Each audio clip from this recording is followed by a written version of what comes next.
street food. Welcome back, street foodies. We are hitting up Huimingjie, Xi'an's Muslim quarter, once again for some unique snacks. My wife Ashley is a bit selective when it comes to her snacks, so we started here.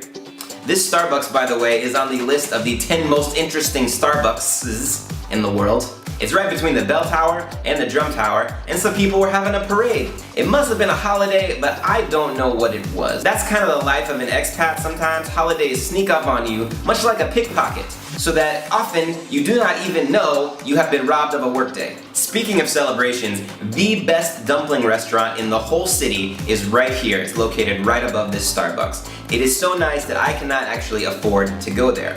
However, if I get enough patrons on my show this season, I will not only visit the dumpling restaurant, I will video it and put it in an episode. It's some next level dumplings there, and to reach that level, I'm gonna need you to support the show. Visit Patreon to learn more. Or don't. I'm also down with cheap dumplings. It's all good.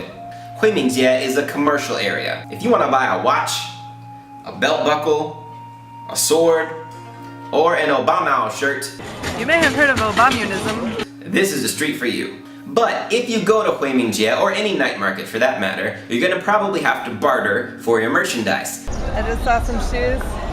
At our store they're 40 kwai. Down here by the drum tower they're 169 kwai.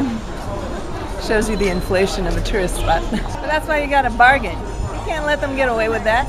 So you're gonna wanna bear in mind these tips. Street shopping with Ashley. Number 1, half that piece. See here behind me. We have some unsuspecting tourists with fat wallets. You should always start at half of what they first tell you.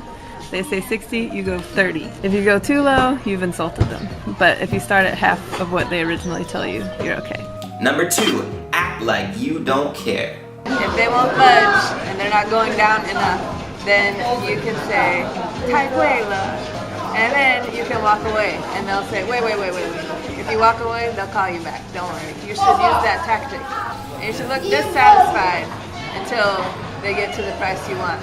Number 3, shop around. If you walk out on the street, not down the little corridor, you can get a good idea of what things actually cost because they have some fixed price stores. One of my favorite things to buy at Huimingjie are these finger paintings. They don't use a brush, only their fingers. Sometimes they use the elbow for the big piece, they do the birds with the little fingernail, and they produce some of the most beautiful pictures of mountains, bamboo. On this particular trip, we were looking for a wedding gift for one of our friends. Ashley and I like this guy, so we didn't press him too hard for a bargain. I got 3 of them for $145. They're originally $60 a piece. I could have gone lower, but I didn't want to push it. We probably overpaid, but like I said, I really like this guy. My first giveaway this season will be one of these finger paintings. Again, visit Patreon to learn more. We were also on the market for some new watches for our girls. She started at 30 for one. I said, and then she went to 55, and then she went to 50, and then I said 30, and but then she said, okay, 45. Bargaining methods employed! You can also find weird stuff. We saw these camels, one of whom looked like he had drank from the wrong grail. He chose poorly. In addition to all the knickknacks, Huimingjie is also where you go to find snacks like this. Shirzabing. In English they call this a persimmon pancake. Now I know it's not a pancake, but that's what they like to call anything that's kind of like a flat bread like this. It's a flattened persimmon stuffed with sugar and other goodness. Sometimes peanut filling, sometimes red bean. My favorite is black sesame. It is very sweet. It will instantly blast you to the sugar stratosphere, if you know what I'm saying. It is best when it's hot, not lukewarm. It starts to get like rubbery if it gets cold, and then you don't want that. How about a bonus snack? The snack man is on the prowl.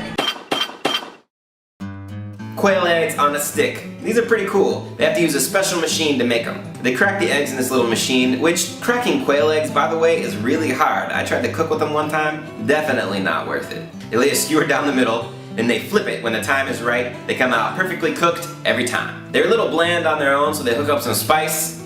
Pretty legit. If you visit Huimingjie, there are a lot of snacks like this that are unique to the area. They're cheap, you don't want to miss them. Next week, my friend Edmund and I will visit one of the more famous stalls on the strip. Until then, eat it on the street, watch out for them parasites. Street food.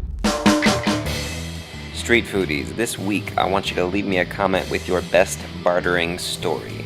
Tell me what you got Best comment gets my respect.